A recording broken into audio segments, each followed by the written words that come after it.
Hey everybody, on this episode of iTalk Movies, we're getting up close and personal with actor Allison King. Let's do it. Welcome to Popcorn Talk, featuring movie discussion, news, and interviews. Popcorn Talk, we talk movies. And now, here's Popcorn Talk's iTalk Movies. Oh, look at that. It's like we're back in the film Baby Driver, right? Oh my gosh. Yes? I feel like I'm flying through space. Welcome everybody to iTalk Movies. This is the show where we get up close and personal with the people in front of and behind the camera that bring you all that great entertainment you get to see at your movie theaters, at home, maybe on your mobile streaming devices. I'm your host, Frank Moran. You can follow me on Twitter and Instagram at HappyGoJackie. Now, my guest today is an actor, writer, feminist, I like Slytherin, and dog mama. Look at that. She's been on television and film, and people are noticing her performances there. She's gotten a nice write-up in The Hollywood Reporter, as well as some glowing words there in The New Yorker about her latest film that's in the theaters, Baby Driver, directed by none other than Edgar Wright. Ladies and gentlemen, please welcome Allison King.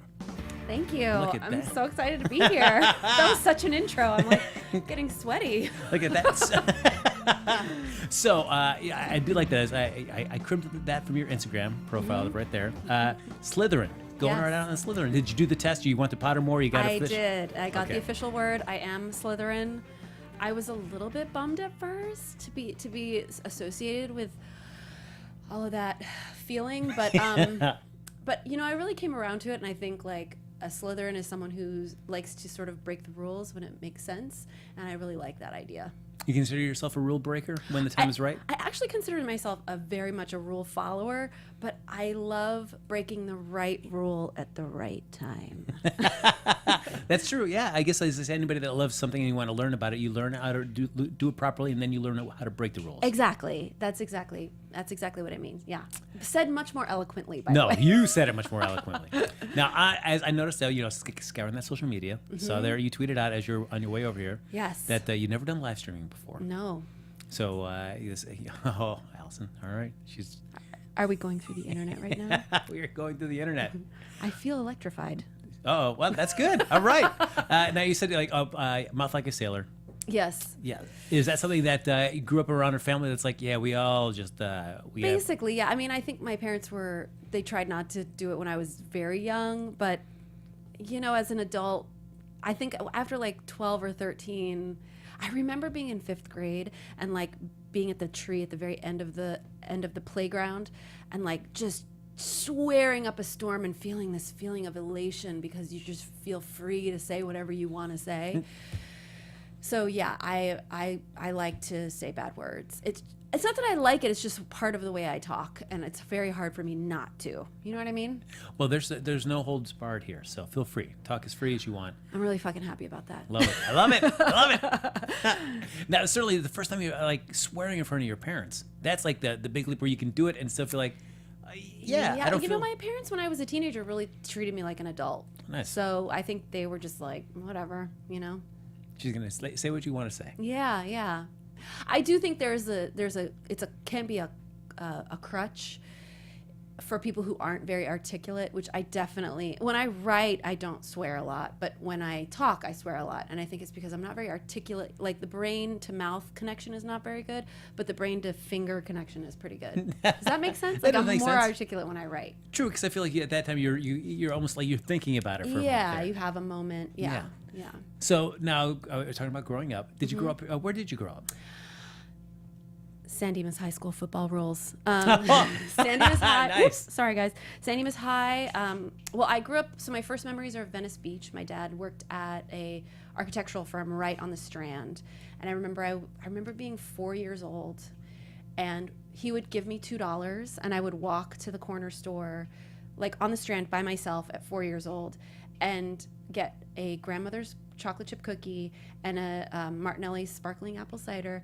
And as I walked back to his office, people would wave at me. It was like Mayberry, but on the Venice Beach Strand, which is not like Mayberry, guys.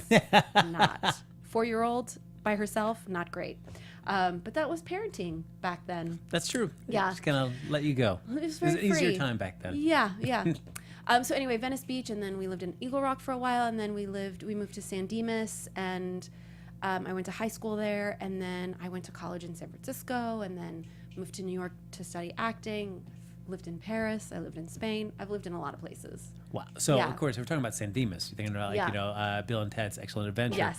Is that, having never been to San Dimas, is that something that they hold with great pride, the fact that they're recognized in a film like that? I was in the marching band in high school because I was really cool like that. Of course. And people would scream it at us as we walked down the street. So I think it is. Yeah, I think it's like the kind. It's an automatic place where you can say to someone and they instantly know what you're talking about, Yeah. which is kind of cool. A pop culture reference that just people are like, oh, but they didn't shoot any of it in the city. Really? So none of San Dimas is actually in the. Well, I think they shot the Circle K there. Gotcha. But that's Strange it. things afoot at the Circle K. Exactly. Yes. Yes. So, now, what did you play in the band? I started out playing flute, and then I moved to tall flags, which is even more awesome. Which are the big tall flags that do the thing with the marching band. Yeah, it's very cool. So you decided, like, I don't want to play anymore. I just want to wave. Well, I like dancing, and we didn't have our school. I've heard it's changed, guys. San Dimas High School. I've heard you've like really stepped things up. But back then we had very little arts. We were like really big in sports. We were like all state football or I don't know, basketball, and there was no art. There was like a drawing class and there was a chorale, and that was kind of we had like a show choir, and that was kind of it. We had a marching band, we had a jazz band, but we had no drama, we had no dance, we had nothing in that realm. So that was the closest I could get to like a dance sort of fun after school activity. So at that point, was acting something that you were considering that you'd like to do for a profession? I wanted to do it since I was under 5. I was always wanting to do it, but my parents were really like, we want you to have a normal childhood. My mom didn't want to drive me to auditions. She didn't want to be a stage mom. They wanted me to like play in the creek and be a normal kid and not be on set working a job. And so it wasn't until I was in college that I got to really explore it on my own, because I got to make my own choices by that time. So, and at my first acting class it was a nightmare.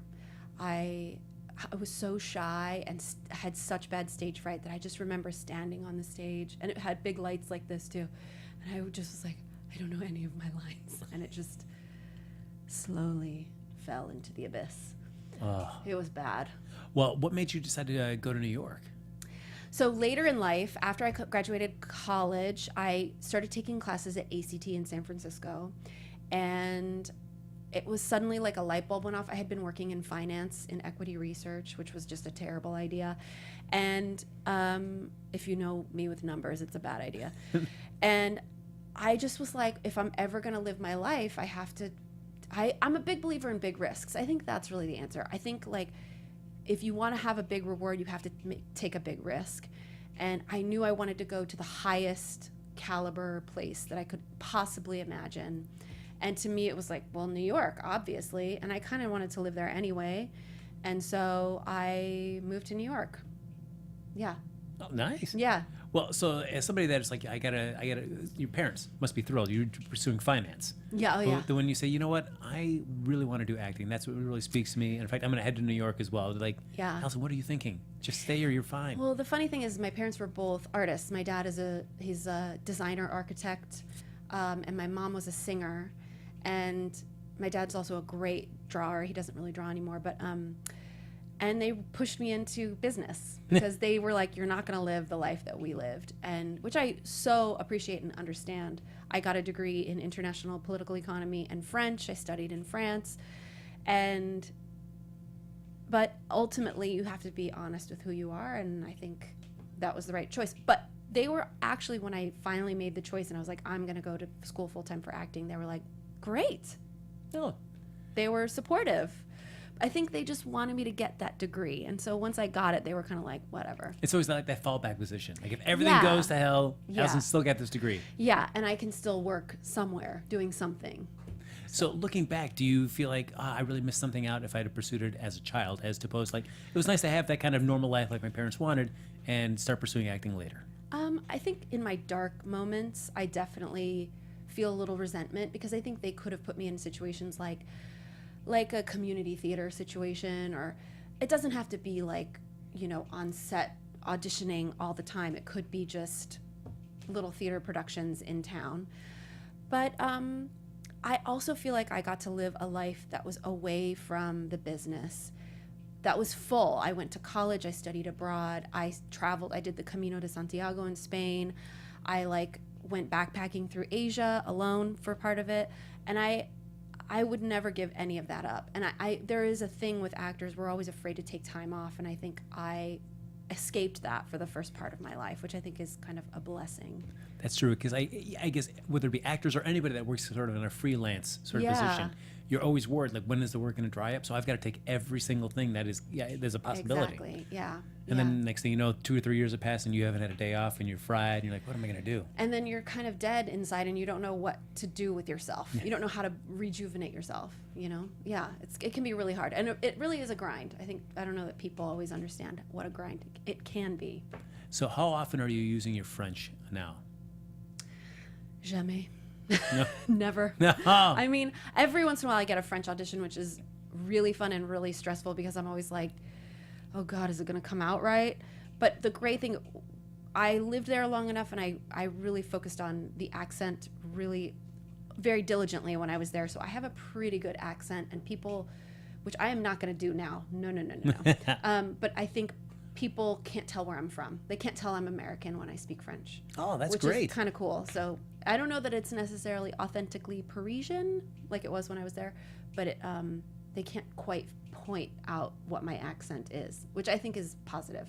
Now, I've been to Paris once and really enjoyed it, but I also, I feel like with anything, frustrated the fact that I wasn't able to speak nor read the language. Yeah. Especially when it comes to all the the comic books and things that they put out, where are beautiful. Yeah. But I can never read them, and I was always frustrated. Well, how am I going to buy that if I can't actually read it at all? Yeah. But for somebody that actually knows how to speak French, it must be fantastic to be able to live in that country for a while.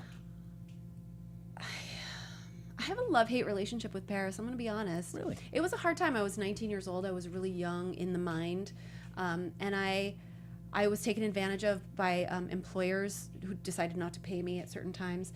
But ultimately, it was such a beautiful city. I mean, I would go back there in a heartbeat. I would love to move back to Paris. And yes, it is an amazing city when you can speak the language. It took me about a month when I was there to sort of feel confident enough to just start speaking, because it's just terror when I got there. Oh, I'm gonna say the wrong thing. They're gonna think I'm so stupid. But then after a while, again, the brain to mouth connection sort of starts picking up, and it's such a beautiful city. I mean, I'm from California, okay? Where I grew up in San Dimas, for instance, all of our trees were sort of being held up, propped up by other little pieces of wood because they were such little tiny baby trees. Because it's basically a desert. This is a place where the trees are 50, 60 years old. There's so much history. On every street corner, there's some little plaque that says, Marie Antoinette was killed here.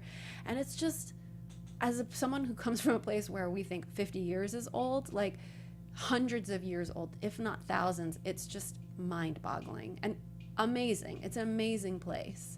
And there's something to be said for what I would love there was after work, people are just walking through the streets or stopping. They're buying dinner, some cheese, some bread, wine to head home. Just that environment was just so cool to be a part of. Yeah, I love that. When I left LA when I was 17 to go to college in San Francisco, I sold my car. I didn't have a car for 13 years because I lived in San Francisco, I lived in Paris, I lived in New York. I never needed a car. And I love that foot lifestyle. Mm-hmm. Did I just say Foot's lifestyle? It's a Foot's lifestyle, guys. Foot's lifestyle is Get with just it. Quite the lifestyle. But on foot, you're always in the subway, you have your stuff, you can stop in somewhere real quick and get what you need and go home and cook it up. I miss that. I miss that sort of lifestyle in LA, which we're getting close. True, yeah. We get the subways coming. I'm very excited about the subways. Once we get it, we can actually get all the way out to Santa Monica. Jackpot. We can. We can? The Expo line, yeah. All right, well. I live 2 blocks from it. I can go downtown and to the beach. That's fantastic. How amazing is that? Because the parking around there is just bonkers. Yeah. So coming back here, after 13 years, Mm-hmm. you decided, all right, I'm going to head back to California. Yeah. Was it just because I really want to go full bore into acting, and you figure maybe New York's not better? I keep bringing up negative things, guys. I'm actually a very happy person. So my mom got sick. She had been fighting cancer for a long time, and she was going into hospice. And I was living in New York at the time, and actually that same week I had gotten my first real job at the Hartford stage, and I had to turn it down so that I could go home and take care of my mom while she passed away. It was a very hard time. And I was with her for 2 months, and she passed away peacefully in her sleep. And afterwards, I just felt like I couldn't quite go back to New York. I felt like I felt like my teeth had been kicked in, and I didn't have the bite that New York needed. So I decided to stay, and it's actually been an amazing choice. I ended up meeting my now husband.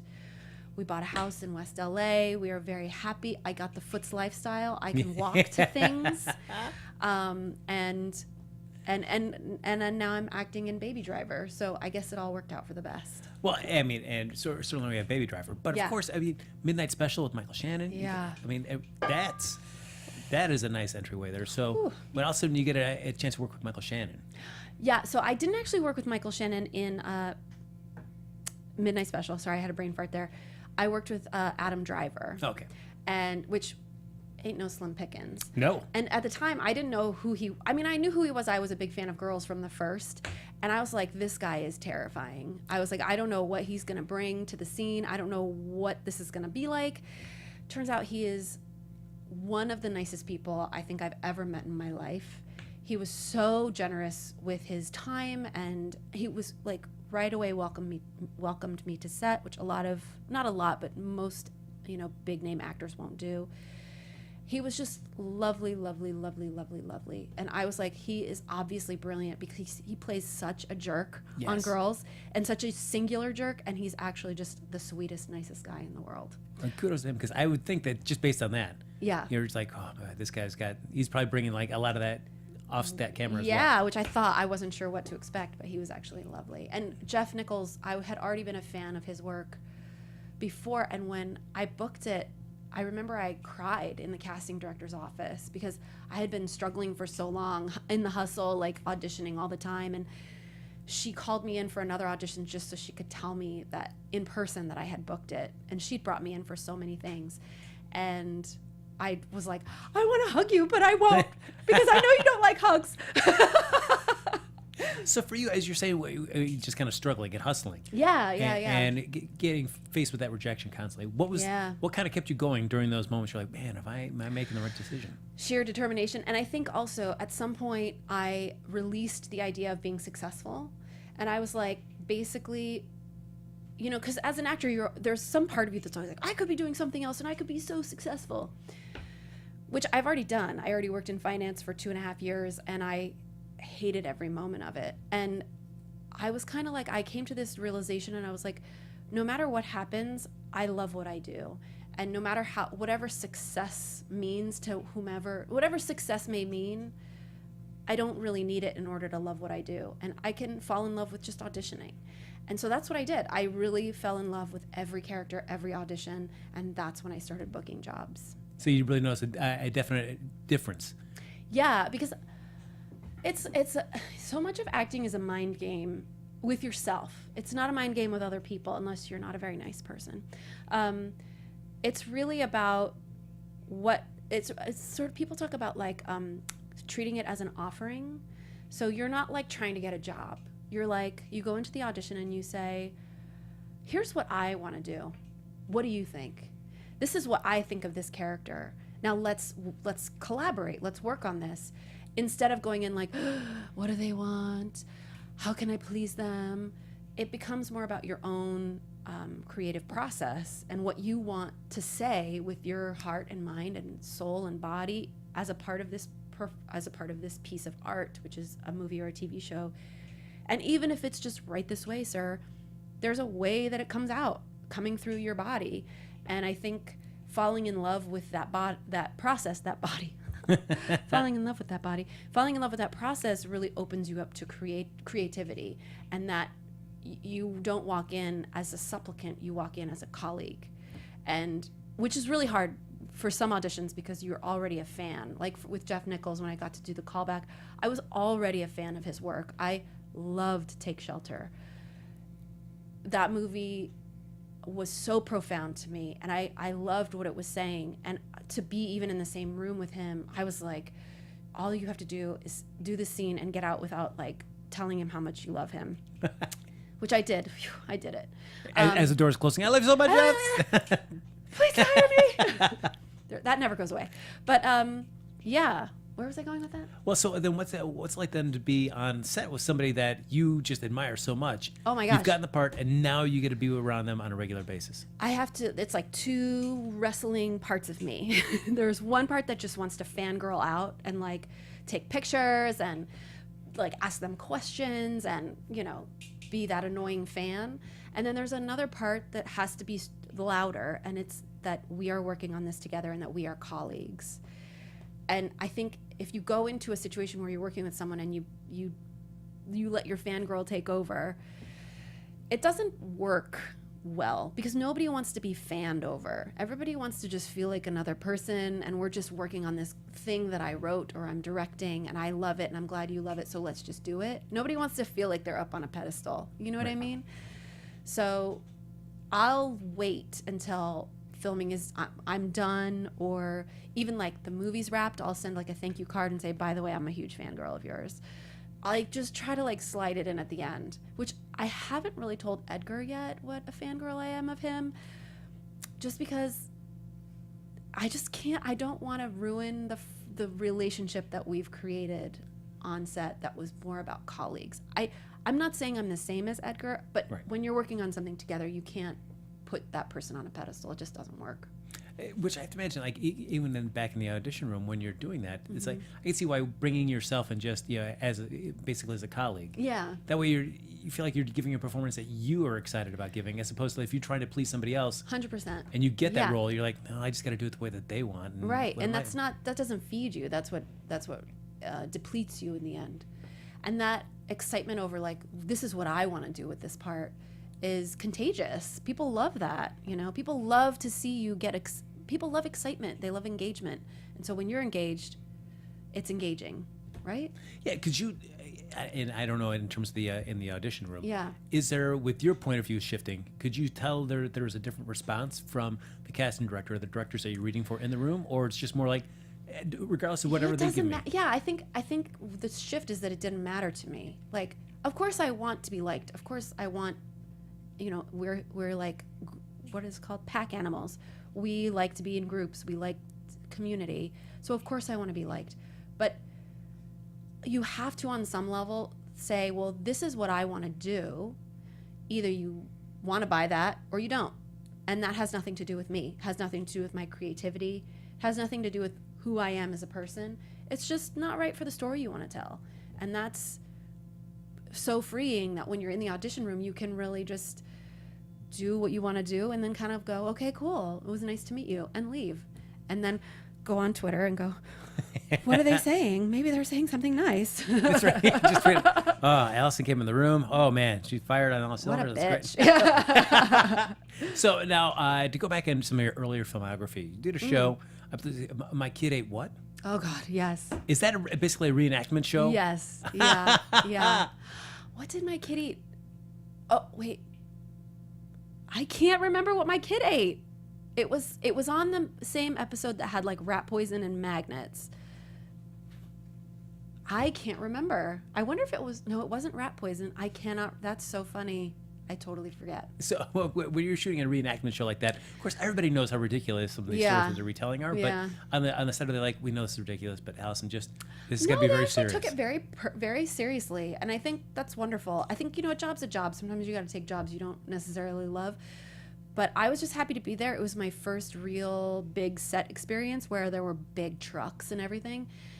And I was just happy to be there, and I took it as seriously as I would my scene study class.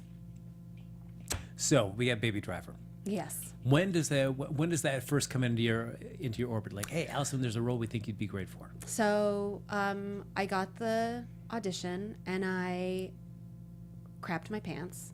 Uh-oh. And I tried not to think about Edgar Wright and all of his great movies. And I did the scene. I taped that audition.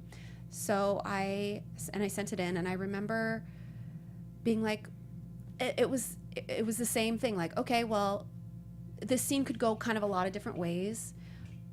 based on what I had. I didn't get a full script, so I didn't fully understand what the movie was fully about. I didn't know really who my character was. It was just this one scene, and I did my best, and I had my friend over to read it with me, and we kind of worked on some things, and I felt good about it. I didn't feel great about it, which do you ever?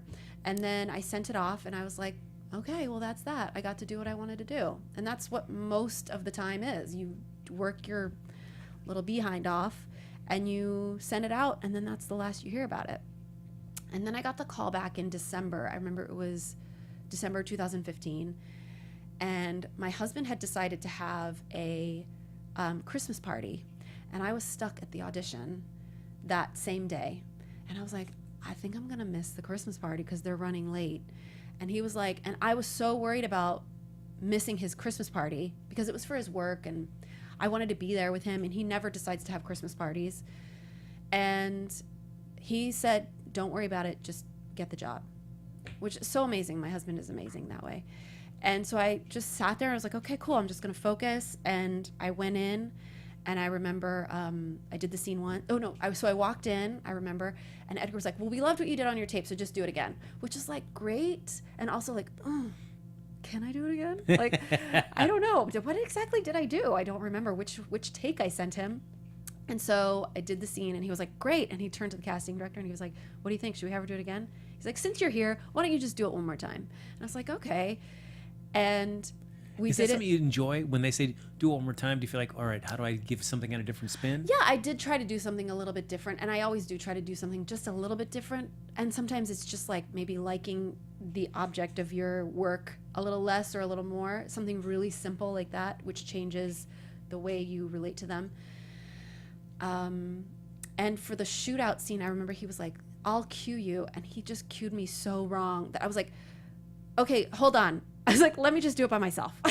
So I told Edgar, please don't act with me. But he ended up, he was very sweet. So at one point I had to scream like I do in the movie. And I like laughed at the end after he said, okay, good. I laughed, and I was like, acting is so embarrassing sometimes. And he laughed at that, and we had like a nice back and forth. And so I left, and I was like, okay, cool. And again, so many callbacks and not getting the job. So it was like, okay, cool. Like I got to do what I wanted. I felt like I really was present and did what I wanted, and so now we'll just hang out and see. And I didn't hear anything until February. So Christmas goes by, the holidays go by, January goes by, and I'm like, well, I mean, that's just gone. It's just gone now. And they came back, and on Monday I booked Thank You for Your Service, and on Tuesday I booked Baby Driver. And I was like, that's crazy and amazing. So, and Thank You for Your Service is another project that's coming out in October. So, yeah. And I didn't cry that time, but I did. I was walking my dog, I remember, and I had to like sit on the curb because I was just like, wait, what? Edgar Wright? Wait, what? I got the job? Me? So yeah, it was amazing. That's going to be, are you able to, for an audition like that, were you waiting until February to hear anything? Yeah. Is it easy just to kind of put it out of your head, or is there always just that little thing until Yeah. you see like, I've seen like, I would check IMDb and Yeah. be like, I wonder who got it. Like, and I remember, because you're like, it's got to be gone. They've got to have booked it right by now. Like it's gone. But then there's just this little like worm in the back of your head, like, but what if they're just waiting for financing? Like what if something, and you think like, oh, but how was it in the room? But it felt good. We were laughing, and you replay it over and over. It's torture. But when you book it, it's okay. and so they shoot in Atlanta. Yes. So you get a chance. How long did you spend in Atlanta? About 3 weeks. Nice. Yeah. Had you been to Atlanta before? Oh, yes. Yes. Right.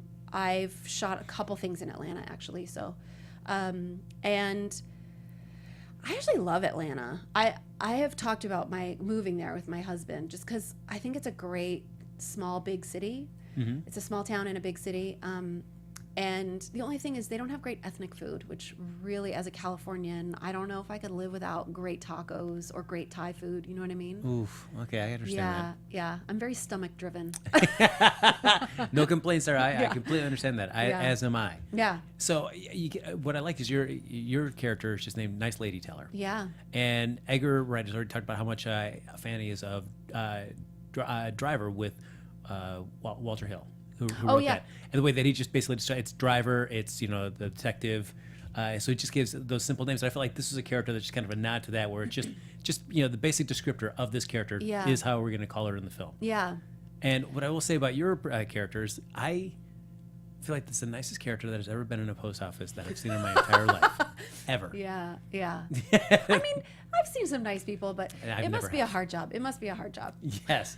But your character, no. You walk in and it's just like, oh, this is just like, another great day being right here at the post office. I'm like, where is this post office? I would love to go there. Yeah. Downtown Atlanta. So you shot in a real post office for those scenes? I don't know. I showed up on set and it was so well dressed by those amazing set dressers that I have no idea. It looked real to me. But I kind of have a feeling it wasn't, maybe like some sort of bank or something, but honestly, I'm not sure. It looked like a real post office from the outside. But there were no like little like envelopes of things, like little slips of paper. There was none of that. So I was like, okay, well then it can't be. Anyway, who knows? I don't know. So walk me through you're being directed by Edgar Wright. Yeah. What's the process like? You're doing a take and he comes by with some notes. What's that kind of back and forth with him? He was really hands off with me. There was one line which he and I have had a conversation about that I couldn't quite make work, which ended up getting cut. So I'm not going to bemoan that. But he was really hands off, and he was really just sort of like, great, let's do it again. Do it with like a little wink. Do it with this. That's it. I wasn't surprised because I feel like Edgar, it's in the writing, and so it's not hard to be off. It's hard to be off the mark with what he's looking for, and I feel like, so I think he just trusts you. I think he also just trusts the casting. Like he cast you, so he's like, now you do it. You know what I mean? Mm-hmm. Like he sort of he's already gone through the hard part of choosing you, so now it's just up to you to just do what you did in the audition. You know what I mean?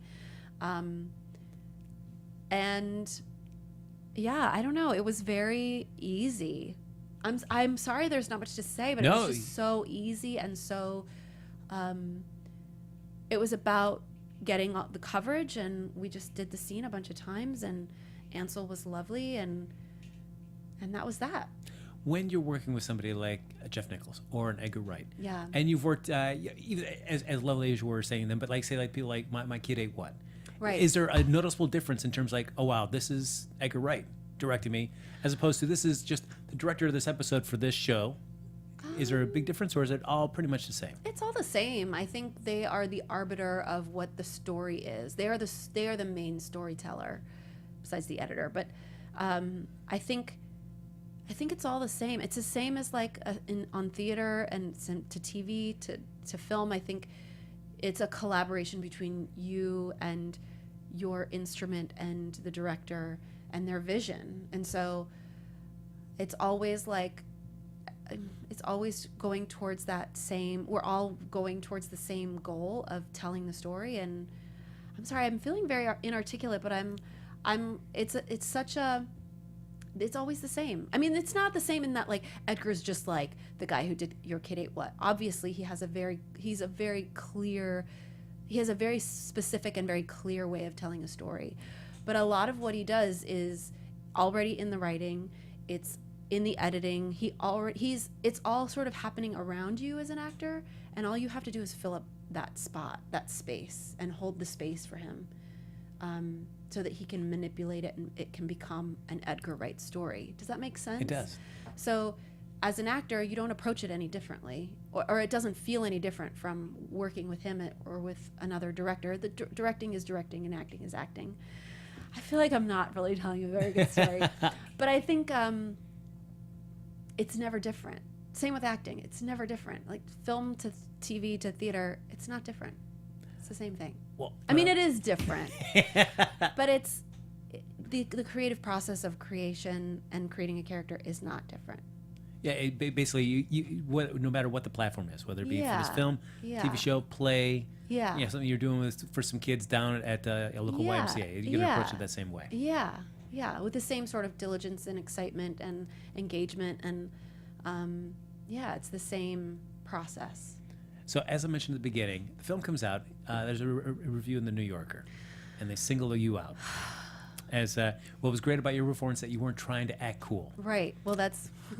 So. I mean, I feel like they got my essence. That's right. But all of a sudden, you realize, like, holy cow, I'm kind of singled out in this review by the New Yorker. When did you first hear about this, and what did it feel like to see that written in? I was asleep, and my friend texted me like a cut and paste from it, and she texted it like 2 a.m. I had been in St. Louis with some family stuff, and I woke up at like 5 a.m. and like a fucking obsessive, I checked my phone at 5 a.m. And so I look at it, and I was like, wait, what? I read it, and I thought she had written it like as a joke. I was, what is she doing? Why? And then I read it. I read it like 3 times, and I kind of sat up in bed, and then I clicked on the link to see the actual article, and I had to read the whole article to then get to the point where they talked about me, and I still was like, this is a joke. Who did this? This is ridiculous. I did feel a little torn that Anthony Lane didn't really like the movie.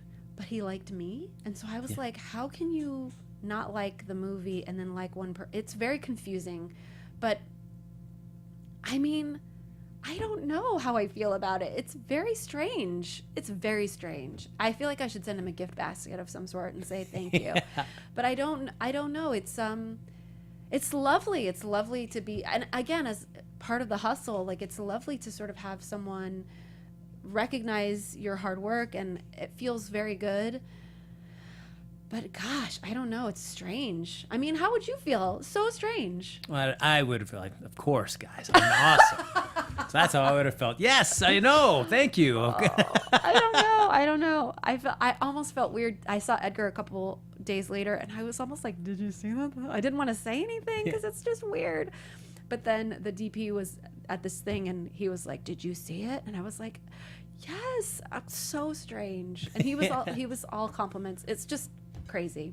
Well, yeah, I guess what the cliche is that there's no small roles, where it's like, I feel like no matter however big your part is, you can still do a performance that catches somebody's attention. It's true. And I still don't know why. I mean, I guess the uncool part, I think, is absolutely true. I am naturally kind of an uncool person, so I think he was picking up on that a little bit. But I think I really do believe that. But I think I just wanted to play her like I got the joy down deep in my heart. What's that song? I don't know.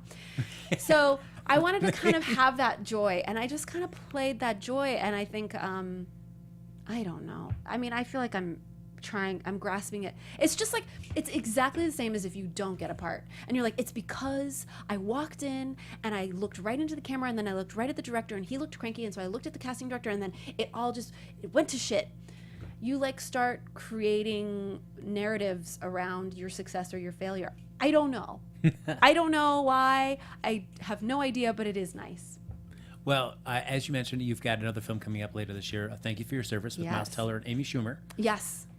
So now, of course, you booked these two back to back. Yes, in the same week. Yes. So in terms of shooting experiences, very similar, very different? Very different. I mean, Baby Driver had so many huge motherfucking superstars.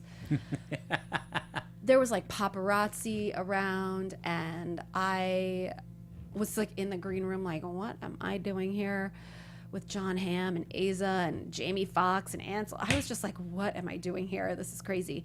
With Thank You for Your Service, it was a much smaller film. There was only a few big stars. I didn't actually see Amy. I think she was actually like touring when we were filming. She has a couple scenes. I think they were shooting at the end, which I didn't meet her. I didn't get to work with her personally, but so it was a smaller film. We were in a lot of locations in like old office buildings, and so it was a little bit. It felt a little more gritty, which the movie is grittier. So, but I mostly worked with this guy named Beulah. I think his last name is pronounced Cole. I don't know. Beulah, if you ever see this, I'm really sorry. He's a New Zealand actor who I think this is gonna be his big breakout. He's fantastically talented, and I'm really excited to see what happens for him after this movie. I expect he will be moving to the States. Really? Yeah, he just had 2 kids. Maybe I shouldn't talk so much personal stuff. Although it's on Instagram. So yeah, he just had 2 twins, or 1 twin. Well, 2 twins. Yeah, I guess a pair of twins. Yeah. Only 1 twin, guys. Yeah. That's all that came out. That was it. We stopped after that one. Yeah. 1 twin ate the other. Duel to the death. Yes, 2 babies in, only 1 baby leaves. That's right. Yeah. Now, of course, you're keeping up the military genre because the next film you have Horse Soldiers as well. Yes. Michael Shannon again. You Yeah. got Chris Hemsworth. Why not just throw in? Just a couple more superstars. Yes. No bigs. Why not? Yeah. Mm-hmm. Is that kind of Michael more Pena, yeah. heading back towards kind of the experience that it was with Baby Driver? That was a really big set, lots of trucks and stuff. I judge set size by trucks. Which is absolutely how you should judge it. Yeah. This is only 1 truck shoot. Small potatoes. Fuck it. All right. This is bullshit. Where's my goddamn trailer? No. So thank you for your service is a war movie. Horse Soldiers is a war movie. I'm seeing a theme in my career. Interesting. And I actually did get to work with Michael Shannon on that one. And when I found out, I pretty much shat my pants. Your washing bill must be just enormous. So It's huge. Yeah. I understand crapping your pants a very similar theme for a lot of these It roles is. that you're getting. Yes. Well, I have to buy a lot of new underwear. This just got weird. So yeah, I wasn't sure. I auditioned. I put it on tape. I booked it off of tape. They kind of just called and said, "You booked this part," and it's a smaller part. But then I got the script, and I was like looking at the character names, and then I was like, "Wait, who's my husband?" I just wonder. And I looked on IMDb, and I was like, "Oh, okay." No big deal. I play Michael Shannon's wife. No big deal. Whatever, that guy. Yeah, Sure. I'm sure he's just a peach to be around. Which also, I was so intimidated. He's just on screen. He's such an intimidating presence. All of his films he's so intense, and like I kept thinking of him in Boardwalk Empire, and I'm like, oh my god, he's gonna kill me. It's gonna be terrible. But then it turns out, again, on set, I just think people are going to hate me. It turns out I'm actually somewhat likable. But, like, he's a theater actor. And so I was like, we got this. We're doing this. And it was one of the first situations as an actor on film where I really felt like we were playing.